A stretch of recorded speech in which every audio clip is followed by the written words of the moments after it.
কবুতর বলি কিংবা কোয়েল পাখি বলি, এই দুটো জিনিসের প্রতি মানুষের ভালো লাগা এবং দুর্বলতা আমি দেখেছি যে বরাবরই। আমি ছোটোবেলা থেকেই যতটুকু জানি প্রত্যেকেই এই জিনিসটা খুবই পছন্দ করে। কোয়েল পাখি বা কবুতর এটা কিন্তু খুব এক্সপেন্সিভ না যে আমরা কেউ হয়তো কিনে আনতে পারে না বা সেজন্য রান্না করতে পারে না বা খেতে পারে না, সেটা কিন্তু নয়। আসলে এটা কোনো না কোনো কারণে হয়তো আনা হয় না বাসায়, তাই খাওয়াও হয় না। তবে যাই হোক, সত্যি বলতে আমার যেটা কথা, আমি আসলে এই জিনিসটা একদমই খেতে পছন্দ করি না। কিন্তু আমি না খেলে কী হবে, বাসার অন্য সবাই খুব পছন্দ করে থাকে। কিন্তু আমি পছন্দ করি না বা আমি খেতে পারি না, তাই এটা কখনোই আমার বাসায় কেনা হয় না। আসলে কেউ আমাকে হাদিয়া পাঠিয়েছে, অর্থাৎ গিফট পাঠিয়েছে, তো সেজন্যই আর কি এটাকে আমি আজকে রান্না করব। তো চলুন কিভাবে রান্না করি আমি সেটাই দেখুন। তো প্রথমেই আমি খুব ভালোভাবে ওয়াশ করে নিয়ে তারপরে হলুদ, মরিচ এবং লবণ দিয়ে কিছুক্ষণ ম্যারিনেট করে রেখেছিলাম। তারপর একটা ফ্রাই প্যানে তেল গরম করে নিয়ে তাতে ম্যারিনেট করা কোয়েল পাখিগুলোকে আমি এভাবে একটু তেলে ভেজে নিলাম। এপিঠ 4 মিনিট এবং ওপিঠ 4 মিনিট, মোট 8 মিনিট আমি এগুলোকে ভেজে নিয়েছি। তারপর এগুলোকে আমি তুলে নিলাম, কারণ এগুলোকে খুব বেশি ভাজা যাবে না, তাহলে মাংসগুলো শক্ত হয়ে যাবে, তখন খেতে ভালো লাগবে না। আর তারপরে যে কলিজাগুলো ছিল, ডিম কলিজাগুলো ছিল, সেগুলো আমি হালকা একটু ভেজে নিয়েছি যাতে এর ব্যাড স্মেলটা চলে যায়। তারপর আমি সেই তেলের মধ্যেই পেঁয়াজ দিয়ে দিলাম। পেঁয়াজটা একটু ভেজে নিয়ে আদা রসুনের পেস্ট দিয়ে এখন খুব ভালোভাবে এটাকে অনেকটা সময় নিয়ে আমি ভেজে নেব, যে যতক্ষণ পর্যন্ত আদা রসুনের কাঁচা গন্ধটা চলে না যায়। মনে হচ্ছিল তেল কম হচ্ছে, তাই আমি আবার একটু তেল দিয়ে দিলাম। আজ আমি রান্না করব কোয়েল পাখিটা বাটা মরিচ দিয়ে, তাই এখানে বাটা মরিচটা দিয়ে দিলাম আগেই, দিয়ে একটু কষিয়ে নিয়ে তারপরে এর মধ্যে হলুদ এবং লবণ দিয়ে দিলাম। লবণটা স্বাদ মতো দিতে হবে, কারণ ভাজার সময় আমি যেহেতু লবণ ইউজ করেছি, তাই সেটা বুঝে শুনে দিয়ে দিতে হবে। তারপর মশলাগুলো সব একটু ভেজে নিয়ে পানি দিয়ে দিলাম। তারপরে মশলাটাকে খুব ভালোভাবে কষিয়ে নেব। আর এর মধ্যে আমি গোটা মশলাগুলো দিয়ে দিলাম, তেজপাতা, এলাচ, দারচিনি, লং সব কিছু দিয়ে খুব ভালোভাবে মশলাটাকে কষিয়ে নিয়ে যখন এরকম তেল ছেড়ে দেবে, তখন এখানে আমি আবারও হাফ কাপের মতন পানি দিয়ে দিলাম। এখন এই মশলাটাকে আমি আবারও অনেকটা সময় কষিয়ে নেব। কষাতে কষাতে যখন আবারও তেল ছেড়ে দেবে, তখন এখানে আমি দিয়ে দিলাম টক দই। টক দইটা দিয়ে আবারও আমি 10 মিনিটের মতন এটাকে খুব ভালোভাবে কষিয়ে নেব।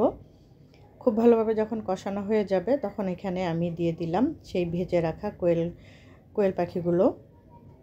এখন এই কোয়েল পাখিগুলোকে খুব ভালোভাবে মশলার সাথে উল্টে পাল্টে খুব ভালোভাবে কষিয়ে নেব। কষানোটা খুবই ইম্পর্ট্যান্ট। আপনি যত ভালোভাবে এই কোয়েল পাখিগুলোকে কষিয়ে নেবেন, এটা খেতে ততটাই টেস্টি হবে। তাই কষানোর দিকে কোনো রকম কম্প্রোমাইজ করা যাবে না, খুব ভালোভাবে এগুলোকে কষিয়ে নিতে হবে। কষাতে কষাতে যখন তেল ছেড়ে দেবে এবং ঝোলটাও শুকিয়ে যাবে, তখন এখানে আমি আবারও 2 কাপের মতন পানি দিয়ে দিলাম। এখন এই পানিটাকে দিয়ে আবারও আমি এই কোয়েল পাখিগুলোকে খুব ভালোভাবে কষিয়ে নেব। আর যখন বলক চলে আসবে, তখন আমি সেই ভেজে রাখা কলিজা এবং ডিমগুলো দিয়ে দিলাম। এখন সব কিছু খুব ভালোভাবে আবারও দ্বিতীয়বারের মতন কষিয়ে নেব।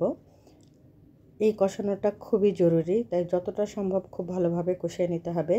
এই ঝোলটুকু যখন একদম পুরোপুরি শুকিয়ে যাবে, তখন আমি আবারও ঝোল দেব। সেই ঝোলটা হবে তৃতীয়বারের মতন ঝোল দেওয়া, যে ঝোলটা আসলে ফাইনালি থাকবে।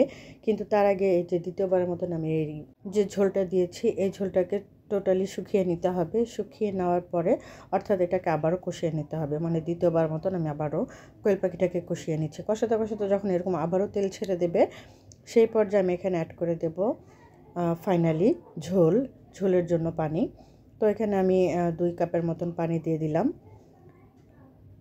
এখন এই পানিটাকে খুব ভালোভাবে আমি জাল করে নেব, অর্থাৎ ঝোলটাকে আমি খুব ভালোভাবে রান্না করে একদম শুকিয়ে নেব। অনেকটা সময় লাগে এই রান্নাটা করতে।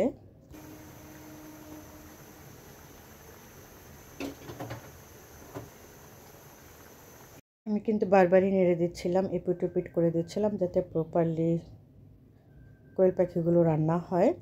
রান্নার শেষের দিকে আমি এখানে অ্যাড করে দিচ্ছি কিছু কাঁচামরিচ, মাঝখান থেকে ফেলে দিলাম, ভেঙে দিলাম আর কি। কাঁচামরিচটা দেওয়ার পরে প্রায় 8 থেকে 10 মিনিট আবার একটু রান্না করে নেব, কারণ কাঁচামরিচের ফ্লেভারটা যাতে পুরো কোয়েল পাখির মধ্যে ঢুকে যায়, সেজন্য আমি এই কাজটা করব আর কি। তো এটা রান্না হতে হতে আমি কিন্তু অন্য চুলায় পোলাও রান্না করে নিয়েছিলাম। আমি যেহেতু কোয়েল পাখি রান্না করেছি তাই পোলাওটা অবশ্যই রান্না করতে হবে।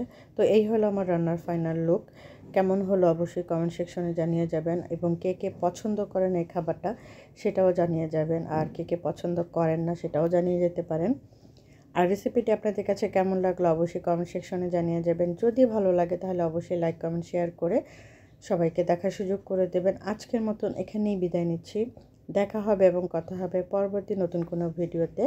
সেই পর্যন্ত সবাই ভালো থাকবেন এবং সুস্থ থাকবেন। আসসালামু আলাইকুম।